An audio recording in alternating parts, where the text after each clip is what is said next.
Hi hello வணக்கம், இது உங்கள் சிவி ஜோன். ஸோ எல்லாரும் எப்படி இருக்கீங்க? இப்போ பார்த்தீங்கன்னா லைவில் ஒரு சம்பவம் போச்சு, முக்கியமான சம்பவம். அடுத்த வாரம் தலையெழுத்தையும் மாற்றக்கூடிய ஒரு சம்பவம் என்னன்னா கேப்டன்ஷிப். இந்த கேப்டன்ஷிப்பில் யார் வந்துட்டு டாஸ்கில் பங்கெடுத்துக்க போகிறாங்க அப்படின்ற ஒரு முக்கியமான விஷயம். யார் பெஸ்ட்டு பர்ஃபார்மர் அப்படின்னு பிக் பாஸ் அனௌன்ஸ் பண்ணோன்னு ஒருத்தராக வந்து சொல்ல ஆரம்பித்தாங்க. பாய்ஸ் டீமில் வந்து ஒரு முடிவோடு தான் வந்துருந்தாங்க நினைக்கிறேன். ஏன்னா விஜய் விஷாலில் எல்லாருமே மோரால் சொல்லிட்டாங்க. ராணுவம் மட்டும் சிவாவை சொன்னார். அதுக்கப்புறம் வந்துட்டு நம்ம அருண் வந்து விஜய் விஷால், ஆமாம் அவரும் சொன்னார். தீபக் வந்துட்டு ஜெஃப்ரி விஷால் சொன்னார். அதுக்கப்புறம் விஷால் மேலே தான் போட்டார். அதுக்கப்புறம் ஜெஃப்ரி சிவாவை சொன்னார். விஷால் வந்து அருணை சொன்னாப்புல.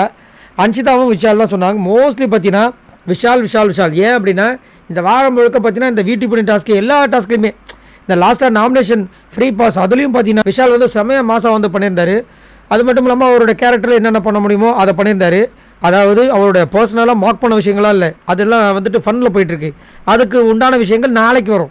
ஆனால் இவங்க இங்கே வந்து பெஸ்ட் பர்ஃபார்மன்ஸில் நம்ம விஜய் விஷாலை இது பண்ணாங்க. இங்கே பார்த்தீங்கன்னா பெண்கள் வந்துட்டு குழப்பி விட்டாங்க.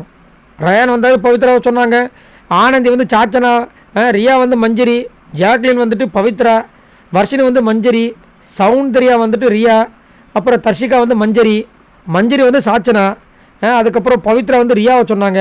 அப்புறம் சாச்சனா வந்து ரியாவை சொல்லி கடைசியில் ரியா வேர்சஸ் மஞ்சரின்ற மாதிரி ஆகிப்போச்சு. அதுக்குள்ள எனக்கு என்ன ஒரு கோவம்னா, இந்த அம்மா இந்த ஜாக்லின் வந்து எல்லா இடத்துலையும் நாட்டாமா பண்ணுற மாதிரியே இருக்குது. ஒரு நிமிஷம் இங்கே வாங்க அப்படின்றாங்க. ஏன் இங்கே வந்து ஓட்டெடுப்பு திரும்பி எடுக்க வேண்டியதானே? எல்லாம் ஓட்டெடுப்பு வராங்க. இல்லை ஒரு நிமிஷம் இங்கே வாங்க மஞ்சரி சொல்லிட்டு நீங்களே உங்களுக்குள்ளே பேசி முடிவு எடுக்கலாம். அப்போ என்ன பண்ணுவாங்க? அவங்க விட்டு கொடுக்கறதுக்கு தான் பண்ணுவாங்க. ஏன்னா எல்லாரும் முன்னாடி எப்படி இது பண்ண முடியும்? அதை திரும்ப நில்லுங்க, நாங்கள் யார் ஓட்டு போடுறோம் பார்ப்போம், இப்போ வந்து மெஜாரிட்டி எவ்வளோ வருதுன்றதை பார்க்கணும். இவங்களே சொன்னாங்க. அதுக்கப்புறம் ஏன் என்ன பண்ணாங்க, நான் வந்துட்டு விட்டு கொடுத்துட்றேன் அப்படின்னு சொன்னோன்னே அப்போ நான் ஐ வில் டூ இட் சொல்லிட்டு மஞ்சரி இது பண்ணாங்க.